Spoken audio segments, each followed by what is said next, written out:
Bonjour à tous et bienvenue dans cette vidéo. Je m'appelle Fahim Hassani, je suis le fondateur de l'agence de prospection Monsieur Lead. Donc chez Monsieur Lead, notre métier consiste à prospecter en externe pour des boîtes en B2B pour aller leur prendre des rendez-vous qualifiés. Comme ça, ils peuvent se concentrer sur leurs clients existants tout en ayant des nouveaux clients qui viennent à eux sans qu'ils aient le besoin d'aller les chercher eux-mêmes directement. Et l'idée de cette vidéo sera justement de vous parler de ce sujet qui est la prospection et surtout comment réussir en prospection. Mais avant de commencer, si jamais vous souhaitez déléguer cette prospection parce que vous n'aimez pas faire ça, vos équipes n'aiment pas non plus faire un travail de prospection et pourtant vous avez besoin d'aller chercher des nouveaux clients, n'hésitez pas à regarder dans la description pour prendre un rendez-vous avec nous.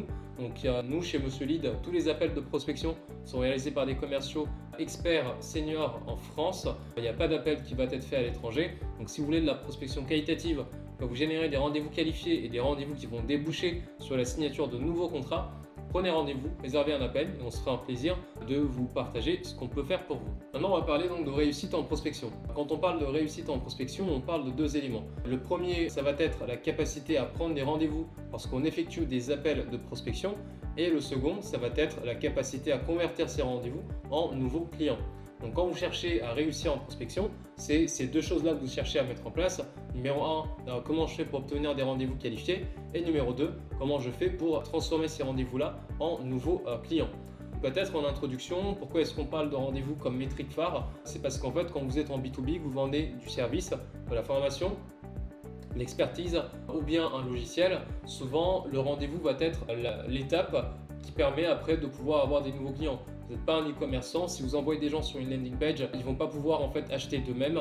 Il y a besoin de faire un meeting de présentation, de montrer votre offre, de rassurer les différents décisionnaires pour pouvoir obtenir la signature d'un nouveau contrat. Donc tout ça passe par des rendez-vous. Donc c'est pour ça que le rendez-vous obtenu suite à une session de prospection, c'est la première métrique de succès quand on fait des actions de prospection.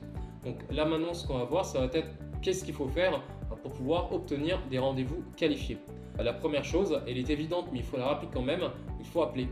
En fait, le téléphone est le canal qui va vous générer le plus de rendez-vous. C'est bien les emails, c'est bien les messages LinkedIn, c'est bien les automatisations, mais si vous le faites ou si vos équipes le font, c'est parce qu'en fait c'est plus facile que de prendre le téléphone, ça on est d'accord là-dessus, mais si c'est plus facile pour vous, c'est également plus facile pour tous les autres commerciaux qui, 1, n'ont pas envie, 2, ont la flemme, 3, préfèrent plutôt passer par l'email ou LinkedIn. Et en fait, qu'est-ce que ça fait aujourd'hui? C'est quoi la conséquence? C'est que les boîtes de réception sont saturées. Votre boîte de réception est saturée, les boîtes de réception de vos clients sont saturées également. Il y a trop de sollicitations par email et pas assez au téléphone qui soient faits de manière qualitative. Je ne parle pas d'appels qui soient faits à l'étranger pour vous vendre de la formation CPF ou bien pour vous vendre une économie sur vos factures d'énergie en tant que particulier. Je parle vraiment d'appels faits en B2B avec des personnes qui connaissent très bien leur sujet, qui savent exactement pourquoi elles vous appellent et qui vont être capables de tenir des conversations intelligentes avec vous. Là-dessus, peut-être on en a 1 ou 2 par semaine, mais vraiment il n'y en a pas beaucoup qu'on reçoit qui sont vraiment qualitatifs. Donc moi c'est de cette deuxième type de prospection, de cette seconde forme de prospection que je parle. Et donc l'idée, ça sera donc de passer des appels pour aller donc obtenir des rendez-vous. Pour moi, quand vous prenez le téléphone, vous avez déjà fait 80 à 90% du travail de réussite.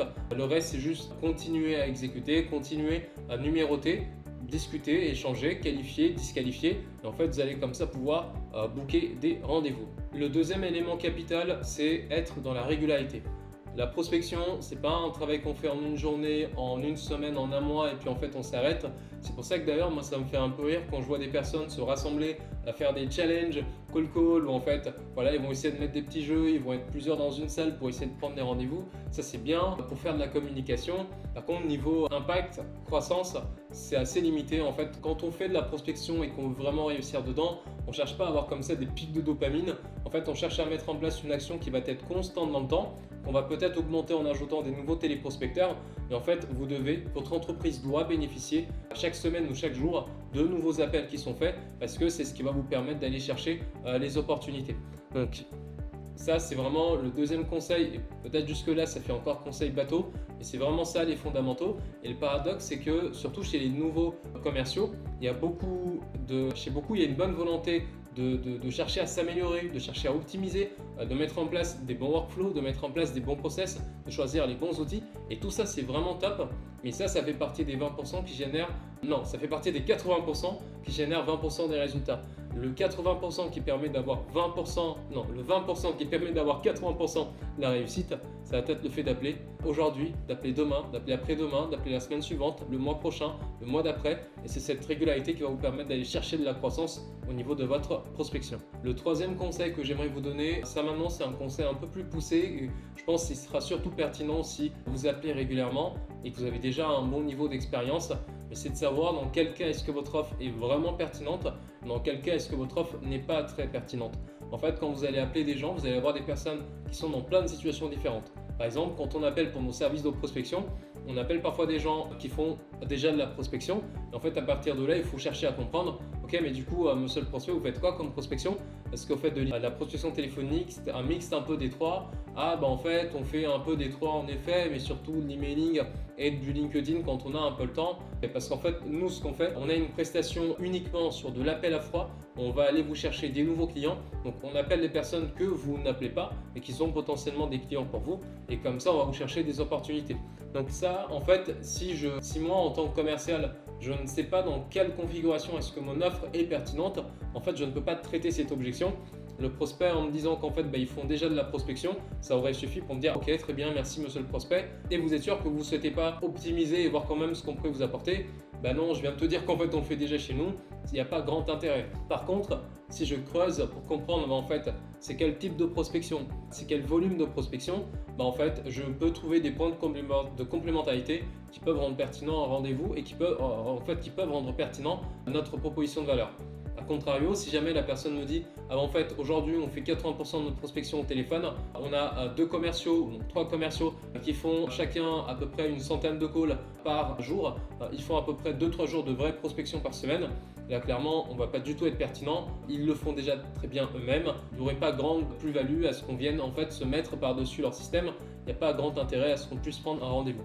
Donc vous devez comprendre quelles sont les différentes situations qui rendent pertinente votre proposition de valeur et quelles sont les situations qui disqualifieraient un rendez-vous pour vous parce qu'en fait la personne risque de ne pas avoir besoin de vous et là-dessus on ne peut pas se reposer sur une simple réponse du type ah en fait on a déjà un outil, en fait on a déjà quelqu'un qui fait ça. Il faut être capable d'aller dans les détails et de trouver les points sur lesquels vous pouvez entrer parce qu'à partir de là vous savez que vous allez pouvoir être complémentaire, vous savez qu'en fait ça souvent c'est pas bien fait ou vous pouvez le faire beaucoup mieux ou pour beaucoup moins cher que la plupart des solutions qui existent aujourd'hui. Donc voilà, 3 conseils pour prendre des rendez-vous qualifiés. Maintenant, on va voir 3 conseils pour pouvoir signer plus de rendez-vous en nouveaux clients. Alors, en introduction, j'aimerais quand même rappeler un point. La conversion n'est pas de la responsabilité de la personne qui prend les rendez-vous. Souvent, dans les boîtes, on va avoir une personne qui appelle pour prendre les rendez-vous et une autre en fait qui va effectuer ces rendez-vous-là pour pouvoir générer du closing.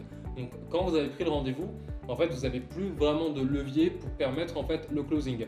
Ce que vous pouvez faire par contre, c'est mettre en place des actions en amont qui permettent en fait d'optimiser et d'augmenter la probabilité et les chances que votre collègue puisse transformer ces rendez-vous en nouveaux clients.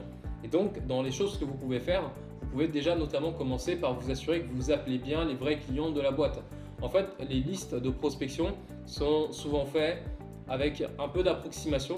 Souvent, quand vous prenez une liste, vous allez peut-être avoir 40% de personnes qui collent exactement au bon ICP, ou 30% ou 20%, et sinon tout le reste, c'est à peu près ça, ça devrait potentiellement être des clients, mais en fait on n'est pas trop sûr. On est un peu dans le ventre mou, si je peux me permettre, de notre marché. Et en fait, vous ne voulez pas de ça. Vous voulez en fait vous concentrer à fond, en tout cas au démarrage, vous assurer d'avoir vraiment explosé complètement votre niche préférentielle en appelant les personnes avec lesquelles ça marche le mieux, les personnes avec lesquelles vous bossez le mieux, les personnes sur lesquelles vous avez le plus de use case, parce que c'est vraiment là où vous allez pouvoir en fait signer le plus de deals, parce qu'en fait c'est juste votre marché, c'est juste là en fait où vous êtes le plus fort aujourd'hui d'un point de vue business. Donc assurez-vous d'avoir au niveau de vos listes les personnes qui collent vraiment à votre ICP. Là-dessus, il faut en fait faire un contrôle manuel parce que Sales Navigator c'est bien, Faro c'est bien, Apollo c'est bien, mais en fait c'est aussi des outils où en fait vous allez parfois avoir des personnes qui ne collent pas exactement à votre ICP, même si vous avez mis les bons indicateurs. En fait, c'est toujours important de refaire un petit check à la mano avant de lancer les appels parce que si vous appelez les bonnes personnes, vous allez en effet prendre des rendez-vous, mais ça sera des rendez-vous qualifiés et des rendez-vous sur lesquels votre entreprise est en position de force pour pouvoir en fait signer des nouveaux deals. Le deuxième conseil pour pouvoir optimiser le closing, c'est de ne jamais prendre de rendez-vous sans qualification. Quand vous allez passer les appels, parfois vous allez avoir des personnes qui vont pas être disponibles. En fait, ouais, mais est-ce qu'on peut se rappeler à un autre moment parce que là vraiment c'est pas le bon timing, là, je suis à l'extérieur ou je sais pas où. Et en fait, parfois il y a des commerciaux plus aguerris qui vont profiter de l'occasion pour en fait proposer le rendez-vous. De toute façon, monsieur le prospect, L'idée de cet appel, c'était pas forcément de vous prendre du temps maintenant. Je voulais surtout voir si on peut se prendre un point de 15 minutes la semaine prochaine pour vous rappeler, ou qu'on se fasse un point par visio de 10 minutes. Est-ce que ça vous convient? La personne répond oui un peu à la va-vite, et en fait vous calez comme ça le rendez-vous, et en fait ça sera un rendez-vous qui a peut-être 60, 70, 80% de chance de ne pas être qualifié. D'avoir une personne qui se présente au rendez-vous alors qu'en fait elle n'a pas vraiment compris ce que vous faites, et donc votre collègue qui devait se concentrer sur la partie closing va se retrouver à faire de la qualification d'opportunité alors qu'en fait initialement ça devait plutôt être votre partie du job. Ça va dégrader la qualité des rendez-vous que vous lui prenez, ça va également dégrader votre image auprès de lui parce qu'en fait il se dit que parfois vous lui envoyez des rendez-vous qui sont juste très mauvais, et donc vous devez vous forcer de systématiquement faire de la qualification. Comme le dit Laurie, c'est une de nos SDR, ne jamais prendre de rendez-vous pour prendre de rendez-vous, mais en fait toujours s'assurer de bien faire sa qualification. Comme ça, en fait, quand la personne va faire le rendez-vous, elle a plus de chances de pouvoir signer un nouveau deal à partir de cette rencontre. Enfin, le dernier conseil, ce sera de faire le follow-up en rappelant les personnes qui vous ont demandé d'être appelées, ou bien en relançant les personnes qui vous ont dit non il y a 3 mois, il y a 6 mois. Et en fait, il y a vraiment beaucoup de chiffre d'affaires à aller chercher juste en faisant des rappels. Parfois, vous allez passer des appels de prospection. Les personnes qui vont vous écouter, l'appel va durer 3, 4, 5, 6 minutes. Et en fait, le contexte n'est vraiment pas le bon.